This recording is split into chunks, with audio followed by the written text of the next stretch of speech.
ریاستوں کے وجود میں آنے سے پہلے، شہروں کے یاد رکھے جانے یا بھلا دیے جانے سے پہلے، ایک دن ایسا آیا جب سمندر نے انسانی تقدیر میں براہ راست مداخلت کا فیصلہ کیا۔ ایک کشتی کھلے پانیوں پر آگے بڑھ رہی تھی، عام لوگوں کو لے کر جو صرف سادہ توقعات کے سہارے تھے۔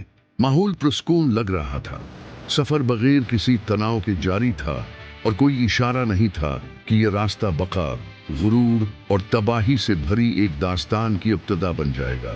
آگے بڑھنے سے پہلے یہ یاد رکھنا ضروری ہے کہ ایسی کہانیاں شاذ و نادر ہی مکمل طور پر سنائی جاتی ہیں۔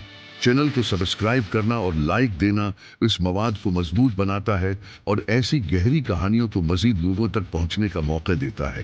آسمان اچانک بند ہونے لگا، ہوا نے شدت اختیار کر لی اور بڑی بڑی لہریں کشتی کے بدن سے ٹکرانے لگیں۔ سمندر جو پہلے خاموش تھا اب گرجنے لگا، کشتی کی لکڑیاں مسلسل دباؤ میں چرچرانے لگیں، جبکہ چھوٹی دراڑیں تیزی سے پانی کے خطرناک راستوں میں بدل گئیں۔ اندرونی جگہ ایک جال بن گئی، خوف تیزی سے پھیل گیا اور کسی بھی قسم کی ترتیب ٹوٹ گئی۔ اس بڑھتے ہوئے انتشار کے درمیان ایک عورت نے اپنے سینے سے ایک نوزائیدہ بچے کو مضبوطی سے لگایا ہوا تھا۔ بچے کی پیدائش اسی سفر کے دوران ہوئی تھی، غیر مستحکم تختوں پر، ہوا، پانی اور خوف کی آوازوں کے درمیان۔ اس زندگی کی ابتدا اسی لمحے ہوئی جب ارد گرد سب کچھ اختتام کی طرف بڑھ رہا تھا۔ طوفان نے طویل فیصلوں کے لیے کوئی وقت نہیں دیا، کشتی مزید برداشت نہ کر سکی، ڈھانچہ ٹوٹ گیا اور سمندر نے انسانوں، اشیاء اور امیدوں کو نگلنا شروع کر دیا۔ جب کشتی مکمل طور پر بکھر گئی تو لاشیں طاقتور لہروں کے حوالے کر دی گئی۔ پانی بے رحمی سے کھینچ رہا تھا اور ہر قسم کے قابو کو مٹا رہا تھا۔ اس کے باوجود دو جسم ایک دوسرے سے جڑے رہے۔ عورت شدید تھکن کے خلاف لڑ رہی تھی، اپنی ہر بچی ہوئی توانائی اس نازک زندگی کو سطح آب سے اوپر رکھنے میں لگا رہی تھی۔ ہر حرکت درد تھی، ہر لمحہ فیصلہ کن محسوس ہو رہا تھا۔ کوئی معلوم سمت نہیں تھی، کوئی واضح نشانی نہیں تھی، صرف سیاہ پانی بھاری ہوا اور آگے بڑھتے رہنے کی ضرورت تھی۔ وقت نے اپنی اہمیت کھو دی، جسم آرام مانگ رہا تھا، بازو کانپ رہے تھے، نظر دھندلا رہی تھی، مگر جبلت غالب آ گئی۔ اس بچے کو چھوڑ دینے کا خیال سرے سے موجود ہی نہیں تھا۔ جب سب کچھ ختم ہوتا دکھائی دے رہا تھا تو کچھ غیر متوقع پیش آیا۔ پاؤں کسی سخت چیز سے ٹکرا گئے۔ یہ وہم نہیں تھا، زمین نمودار ہو چکی تھی۔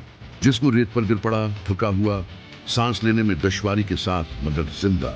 طوفان پیچھے رہ گیا تھا مگر خطرہ ختم نہیں ہوا تھا۔ سامنے ایک نامعلوم خطہ پھیلا ہوا تھا، گھنی نباتات اور بے چین خاموشی سے ڈھکا ہوا۔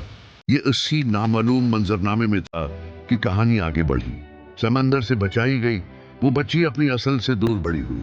اسے ایک ایسے قوم نے پناہ دی جو اپنی غیر معمولی طاقت کے لیے جانی جاتی تھی۔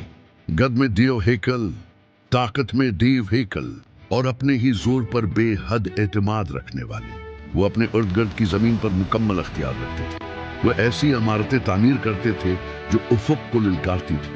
شہر مکمل غلبے کی علامت بن کر ابھرتے تھے۔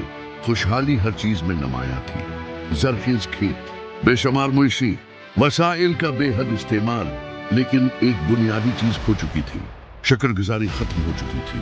عاجزی کو کبھی جگہ نہ مل سکی، طاقت ہی قدر کا پیمانہ بن گئی، دولت عزت کی علامت بن گئی، غرور دیواروں کے ساتھ ساتھ بڑھتا گیا۔ تب ایک پیغامبر بھیجا گیا، اس کا نام ہوت تھا۔ وہ ہتھیار لے کر نہیں آیا، نہ اس نے لشکر کی قیادت کی، وہ صرف الفاظ لے کر آیا تھا، واضح انتباہات، سوچنے کی دعوتیں، نگزیر نتائج کی تنبیہات۔ لیکن قوم نے سننے سے انکار کر دیا، غرور نے عقل پر غلبہ پا لیا، اور انجام آہستہ آہستہ طے ہونا